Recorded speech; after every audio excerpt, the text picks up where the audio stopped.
Create your life, plan it out. You can go as far as you can dream. Edges laid, curls popping. She's a doctor of pharmacy. All right, y'all, so let's go ahead and get into the book haul. Now, almost 90% of the books that I'm going to share today I did get from Barnes & Noble, but I'm going to start the video off with one of the books that I picked up actually at the airport. So shameless plug for any airports, any travelers. If you're traveling through the airport, definitely check out the bookstore and see if they have a program where if you purchase a brand new book and you return it, you can get the book for 50% off. So I like to just browse on the clearance aisle and see what I can find whenever I'm traveling. And this was one of the books that I got recently on travel and I have already read it. So it's called The Teacher by Frida McFadden. I'm a big fan of her writing style. I feel like either you love her or you don't.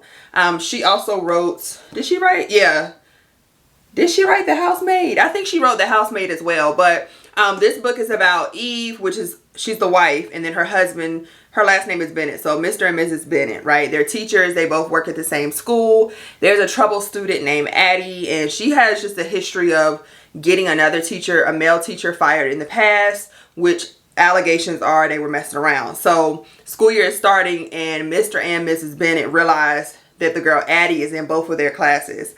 Now, backstory, their marriage is not the best. They kind of are just going with the flow. Don't really have that connection anymore, no intimacy. So the wife is worried that her husband is going to pretty much end up like the other teacher. So the story just goes through sharing Addie is a student, Addie's perspective and also the wife's perspective and kind of what they get into. And I would say it's definitely a plot twist. Like, it was a really good page turner because you don't want to know what's coming next.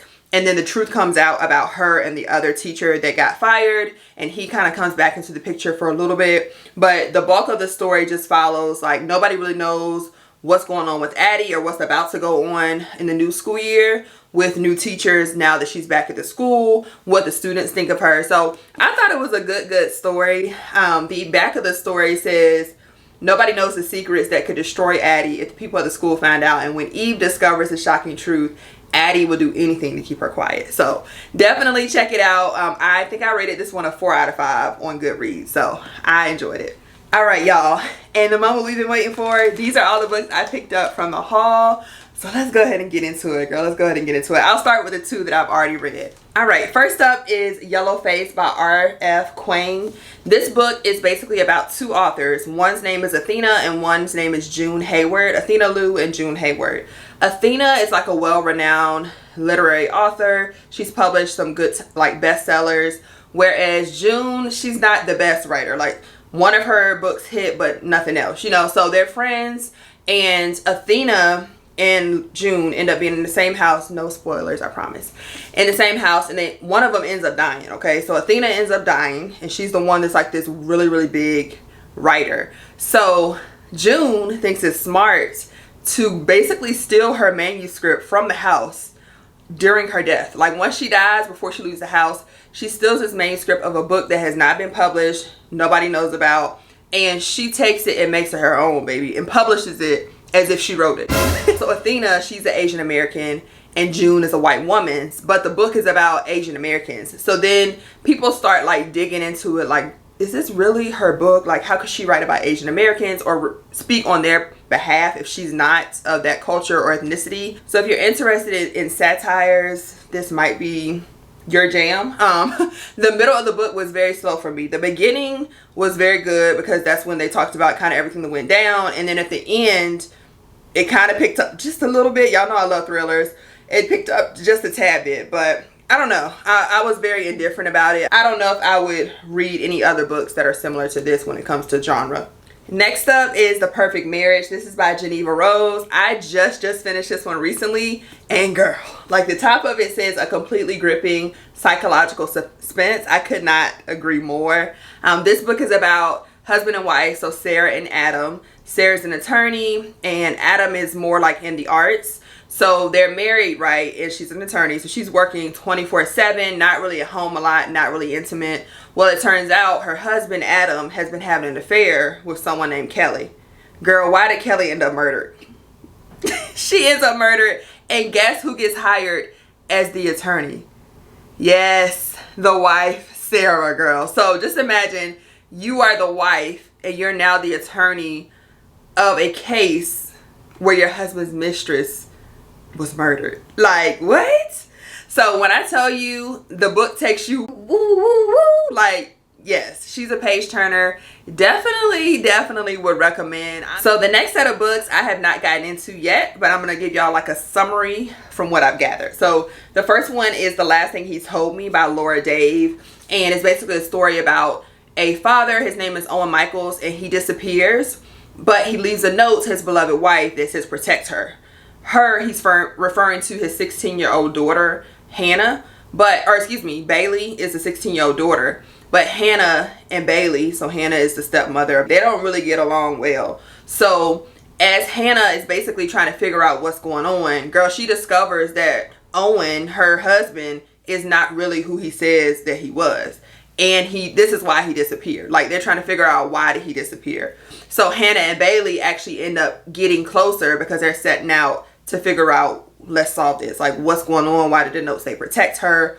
What's happening? And so pretty much it's a riveting mystery, certain to shock you with this final heartbreaking turn. And so it has a lot to do with family drama, plot twist, and a lot of high pace. So I thought this was going to be good just because of the synopsis. So I'm excited to see what it's about. All right, next up, so I was right. The next one is from Freida McFadden. This is the series, the second one in the series of The Housemaid. So I've already read The Housemaid. If you have not, definitely check out this.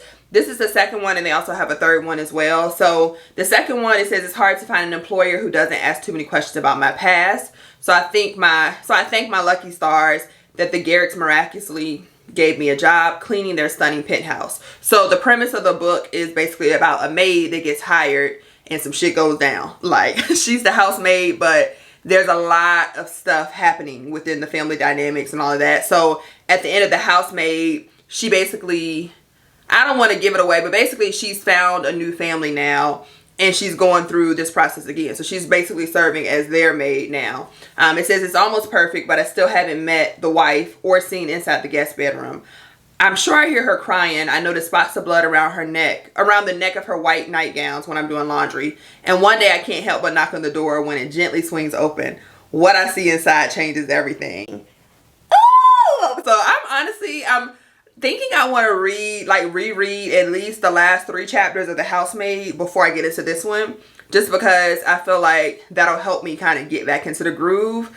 But I don't know, I also feel like I can just start this book. I don't know, let me know how y'all are with series, but nonetheless, Freida is my girl. Like, I love her writing style, so I'm so excited to try this one, or to try it. I'm so excited to read this one, and I may also get the third one, y'all. Next up is a book called Brooklyn by Tracy Brown. So this book is basically one of her last books, it says. In her final and arguably best book, Tracy Brown crafts a tale about a master manipulator and a serial survivor who will scorch earth to get what she wants.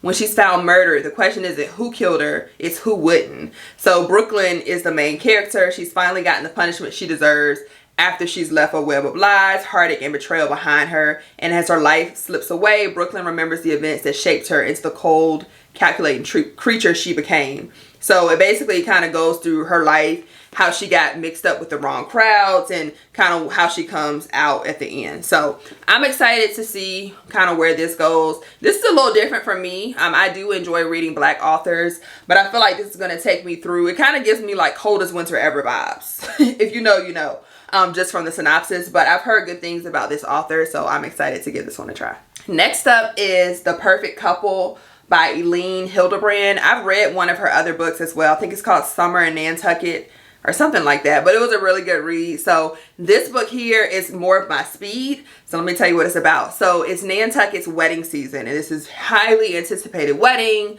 They've done tons of planning, spent a lot of money on the wedding, all the things. The maid of honor is discovered dead hours before the ceremony, child. And then everyone in the wedding party is suddenly a suspect. So they basically start investigating, and the chief of police discovers that every wedding is a minefield and no couple is perfect. So what? Like, this gives me thriller. And the other book I read from Eileen Hildebrand was not a thriller. So I'm excited to kind of see her take as an author on a thriller book. And I think this is going to be good because just imagine like that plot. what? You're getting married, your maid of honor is dead? Be for real. So excited to read this one. The next book I have is called Everyone in My Family Has Killed Someone by Benjamin Stevenson. And this one is pretty much what the title says. Like, every single person in the family, the mom, stepmom, aunt, uncle, cousin, brother, sister, everyone has killed someone. And I think it's told from a first person perspective just because the synopsis is also spoken in first person. But it says, everyone in my family has killed someone. Some of us, the high achievers, have killed more than once.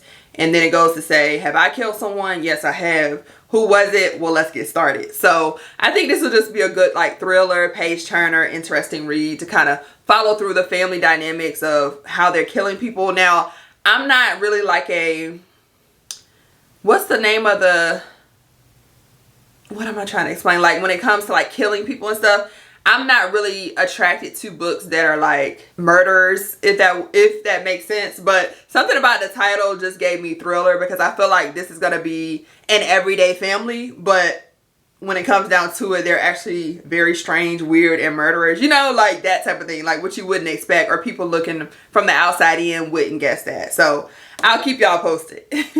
Next up, listen, I feel like after I just gave y'all that whole spiel about I don't really like murder books. Girl, it's me. I'm the problem. Because this one is my sister, the serial killer. Okay, maybe I do like murders. I don't know. But this one is it's written by a Black author. So hello, we love that. But it's basically about two sisters, and one of the sisters has basically been covering up for the other sister. Like her sister is a serial killer. She knows this, but she's always helping her and covering up for her.